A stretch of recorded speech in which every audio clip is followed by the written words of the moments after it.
ప్రజలారా మిత్రులారా, ఇది ఒక డార్క్ సైకాలజీ నేను చెప్తాను. ఒకటి, ఎవరైనా మీతో రూఢీగా లేదా అవమానకరంగా మాట్లాడితే ప్రశాంతంగా ఇలా చెప్పండి. ఎక్స్‌క్యూజ్ మీ, మీ పళ్ళ లోపల ఏదో ఇరుక్కుపోయిందని చెప్పండి. దీంతో వాళ్ళు సంకోచానికి పడతారు, డిఫెన్స్‌లో పడతారు.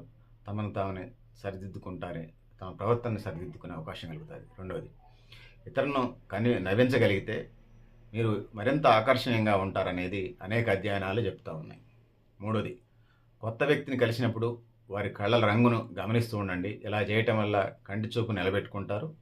సో, మీకు కూడా కొంత టెన్షన్ తగ్గుతూ ఉందనేది తెలియజేసుకుంటాను. నాలుగోది, ఎవరి సహాయం కావాలన్నా మీకు జీవితంలో, నాకు మీ సహాయం కావాలని స్టార్ట్ చేయండి. ఇలా ప్రారంభించటం వలన వారు విలువైన వ్యక్తిగా భావించి సహాయం చేయడానికి ఆస్కారం ఉన్నదనేది తెలియజేసుకుంటున్నాను. ఐదవది, మీరు నిజంగా ఆనందంగా, ఉత్సాహంగా ఇతరులను పలకరిస్తే వాళ్ళు కూడా ఎదుటి వాళ్ళు కూడా మీ పట్ల సానుకూలంగా స్పందించే అవకాశం ఉందనేది ఇదొక డార్క్ సైకాలజీగా చెప్పబడుతోంది. పెద్దలారా మిత్రులారా, అప్లై అవ్వచ్చు అవ్వకపోవచ్చు, ఈ థియరీ సిద్ధాంతాలు ఇవి నిజం అవ్వచ్చు అవ్వకపోవచ్చు, వాళ్ళ వ్యక్తిత్వాలను బట్టి పెరిగిన వాతావరణం బట్టి ఉంటుంది. ఇది ఒక థియరీస్ ఇవి. పెద్దలారా మిత్రులారా, మీరు కూడా మీ అభిప్రాయాలు కామెంట్ బాక్స్ రాయండి.